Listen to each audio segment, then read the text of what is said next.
Hey folks, Justin here from Spec VIP with another executive close protection tip for you. Today's tip, don't be weird. I recently made a joke that one day I was going to write a book on career success and protection, and I was going to call it Don't Be Weird. Now, this was a little tongue-in-cheek, but there is some value to the idea, and one day I still might. However, in the meantime, I will offer this up. If you want to have even a moderate growth in your protection career, you cannot be perceived as weird. This is both inside your team, laterally across your organization, and outside the industry. You see, many of your superiors have likely gotten to where they are in their career because they are not weird, or at least good at hiding it. As well, and probably more importantly, you have to hide your weirdness from non-protection people. It doesn't matter if they're in your organization or not. If you're weird, it will show worse to everyday people. And many of these people will have a direct or indirect say in your career. Maybe not today, maybe not tomorrow, but one day they might. So what does weird look like? Well, first let me say that weird isn't a bad thing, as most of the folks I know who are weird are actually very passionate protectors. A lot of them are also extremely intelligent, especially on the subject of protection, threats, and risk management.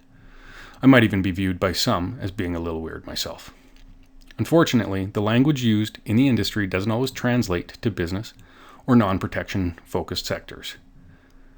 In my opinion and observations, here's what comes off as weird to an outsider. And let's be clear.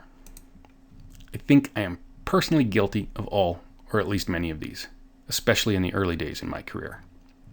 So, number one, continuous threat and risk talk. This generally takes the form of always talking about the worst case scenarios. Number two, an overfocus on protection.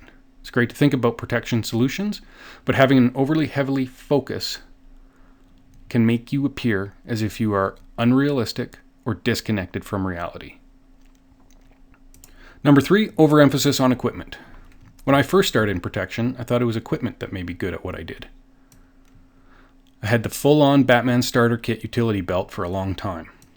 As a soldier, it took me a while to evolve out of a geardo mindset.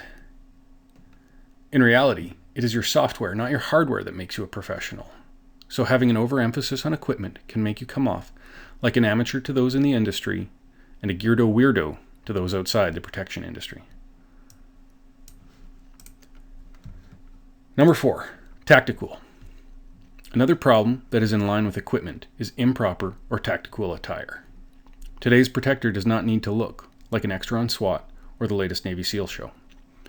The units or organizations that require that equipment and attire have very specific needs and a requirement for the gear and clothing that create the look. They also have very extensive budgets with policies regarding wear and use. Most protectors in the Western world do not require that level of equipment or attire. Without the need, budget for quality, or structured guidance, dressing to be tactical will have the exact opposite effect you are likely trying to achieve. This applies both on duty and off. If you look like a khaki commando or dressed up for the ball in your 511 tuxedo, you're likely going to come off as weird. I would suggest that weird is the opposite of what you're trying to achieve if you're hoping for some career growth. Number five, gun stuff. I like firearms very much. They are a useful tool when you need to put an end to lethal violence quickly. However, not everyone shares this opinion, and it is likely not the required tool for every situation or even most problems. With that in mind, if every second suggestion you have involves more firepower, you're likely not going to get the attention you are looking for. This also applies to your social media accounts and resume, both of which will be viewed by many people that will give you formal or informal references for your next interview. All weapons have a specific purpose, and they may or may not need to be a part of your capabilities. But drawing too much attention to your gun stuff in any form is going to make you come off as weird to true professionals and those outside of protection. At the end of the day, despite all your efforts, your career growth potential in protection is going to be based on your efforts but someone else's decision. It doesn't matter if it's an internal promotion, lateral transfer, or external application. Another person is going to decide if you get the job or not. If your objective is to grow your career, then you need to be above and beyond the competition. Being weird in the eyes of decision makers is not going to help your situation. Now let's be clear here. This is not a shot or a jab at anyone that might exhibit what I'm talking about. This is just me sharing my experiences and observations of what works and what doesn't. I know I was guilty of many of these early on in my career. I'm sharing this info with you so that we can all be better and have greater success. What you do with that is up to you. I hope you liked that tip and found it useful. If you did, please give it a like and a share so we can help others and spread the word. Also, please use the comments to add your thoughts or anything I missed. If you want more great content, head to our website at www.specvip.ca. You can also find us on Facebook, Instagram, Twitter, LinkedIn, and now YouTube. If you're watching this on YouTube, why not subscribe to this channel?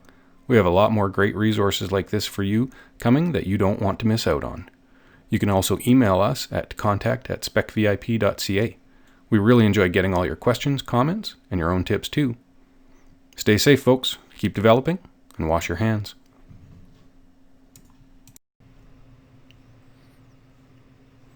And we have recently introduced online training as a way to help more people around the world. We've launched this new empowering endeavor with our most popular course. Our VIP Close Protection Site Liaison course is now available in a new format for anyone who wants to enhance their localized VIP close protection capabilities. To learn more, head to specvip.ca/online-training and click on the course. We are looking to add more great courses soon.